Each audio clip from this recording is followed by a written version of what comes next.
Sanjay Uchiha here, people. What's going on? Of course, welcome to the Boruto chapter 30 review that I promised a few days ago.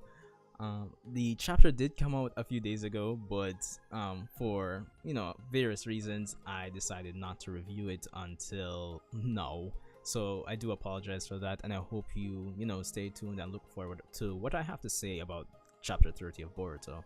Of course, be sure to rate, comment, subscribe. Of course, as well, I do hope everyone had an awesome Christmas. Hope they ate lots of food, spent a lot of time with their family and friends, the usual Christmas stuff. And of course, just I guess we're just looking forward to an awesome 2019. So yeah, it is what it is.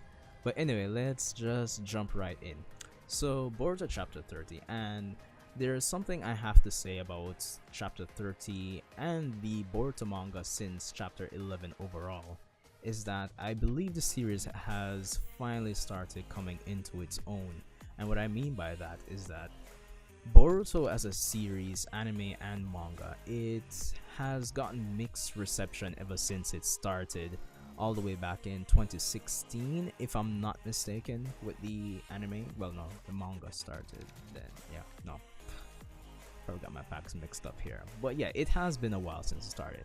But the point is, ever since it's gotten mixed reception, mix in the sense that everyone has been comparing it to Naruto and Naruto Shippuden, and rightfully so, because most of us who watch Boruto these days would be the persons who came from watching Naruto and Naruto Shippuden, and to that end, everyone's been comparing it to it. Now, I know they had the Boruto movie and the Boruto movie retelling for the anime and manga, but honestly, ever since the events of the Boruto retelling has concluded in the manga, at least from chapter 11 onwards to where we are now at chapter 30, I must say the series has really and truly come into its own. It's becoming its own thing. Before, it really required Naruto, Sasuke, the old cast, to really bring interest back into the series. For example, even episode 65 of the anime, where we see Naruto and Sasuke, they're probably like the major highlight of that episode. And as a result, I think Boruto as a series hasn't been really able to stand on its own. But honestly, if you haven't started reading the Boruto manga, I would advise. It's a step up from the anime, just to say the least. But just a little lengthy disclaimer there. But anyway, let's get into the review for chapter 30. So chapter 30 of Boruto, picking up from last time, we're juggling a number of actors in this chapter. We still have Kashin Koji, who's now in the village, who's located Kawaki. We have Delta, who's actually on her way. She's already in the village, and by the end of this chapter, we see her ready to confront Naruto and gang. As well as we have Boruto and Kawaki still trying to figure out the ins and outs of their karma seal for the foreseeable future. Now, chapter 30, I'd say the best part of it, or probably the star of it, is Kashin Koji, because they keep leaving breadcrumbs where his character is concerned. But I think I may be getting ahead of myself here. The chapter really and truly starts off where we see Kawaki in the Uzumaki household still trying to fix the flower vase that he broke for Himawari. At this point, he's already bought a new flower vase, and he's still trying to fix Himawari's own. But now this really speaks to his character, but I also have to retract that, because at this point we know that probably one of the only reasons he's trying to fix the flower vase is just to just please Boruto. At the same time, we see him say it logically doesn't really make sense for him to fix it, where Boruto comes in and say, Boruto says, so you're just going to give up, don't quote me here, but you're just going to give up once you bump up into a wall or find something difficult. Now, that's in itself is a representation of my little lengthy disclaimer earlier, where I said the series is finally coming into its own.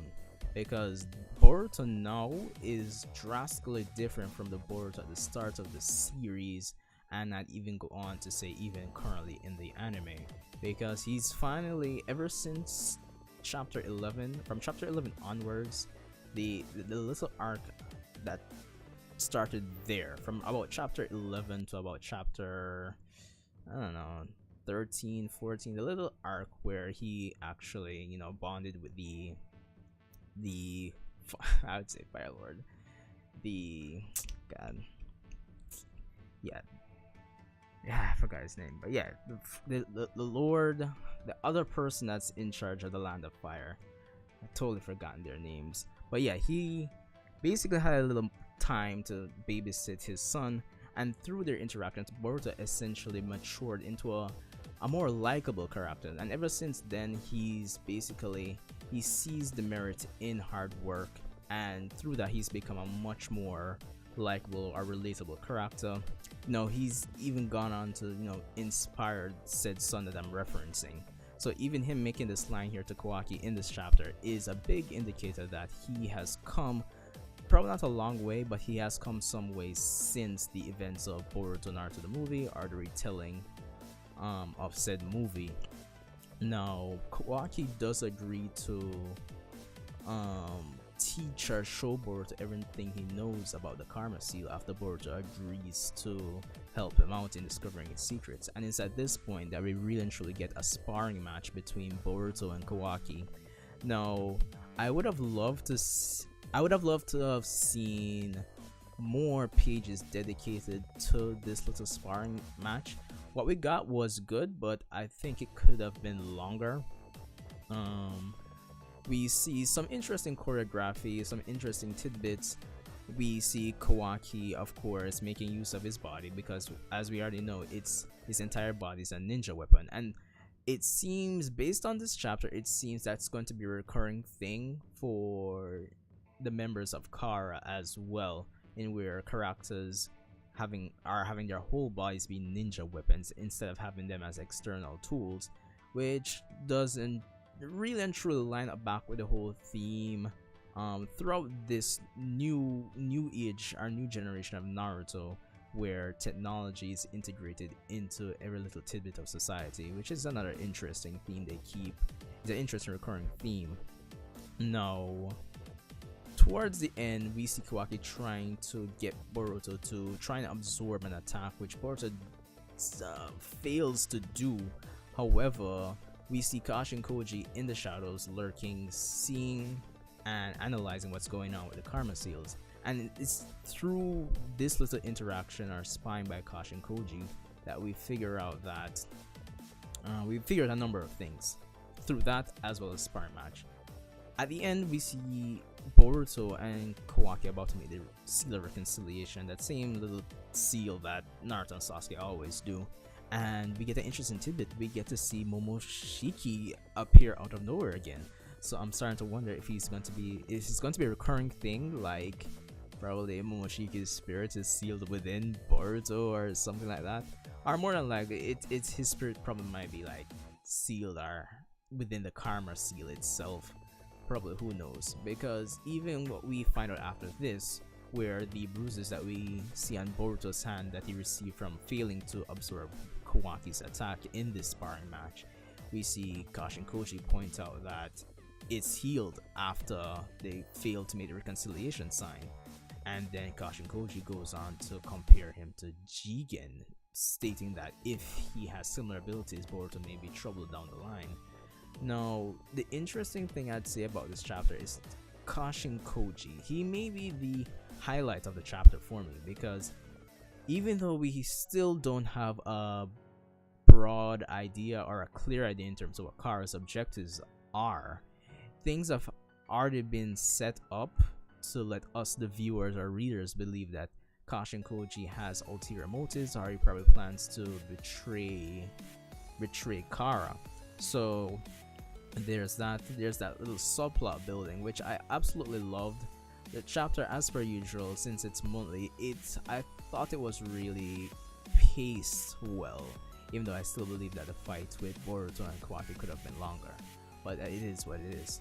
So anyway, I am interested in seeing where the subplot with Kashin Koji goes. It's going to be a very interesting subplot because, I mean, it involves the major antagonist, quote unquote, at the moment. So there's that. But anyway, after that we have Delta, who is still on the outside of the village, who she's basically at her wit's end. She started waiting Kashin Koji, and she sends this drone off that she releases from her back, which is interesting, I'd say. It's basically what I was saying earlier, where characters, their whole bodies seem to be ninja weapons, and Delta seems to be no exception to this.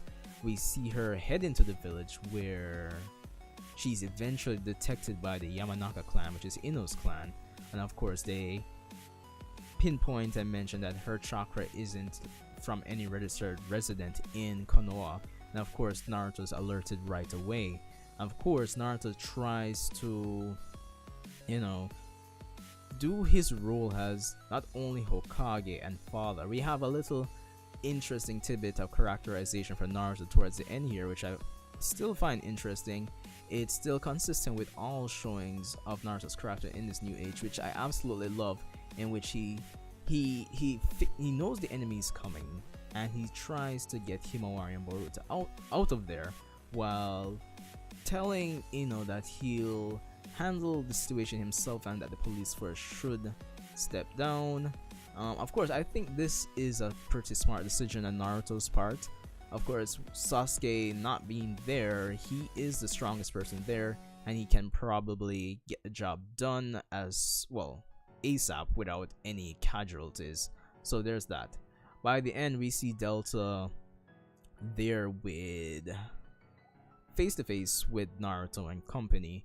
Of course, Kawaki does recognize her, and she goes on to point out that, hey, you know, Kawaki, you remembered my punishments, right?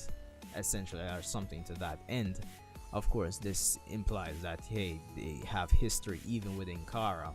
So it's going to be interesting to see. I do predict us getting some sort of flashback eventually for Kawaki and Delta's shared past.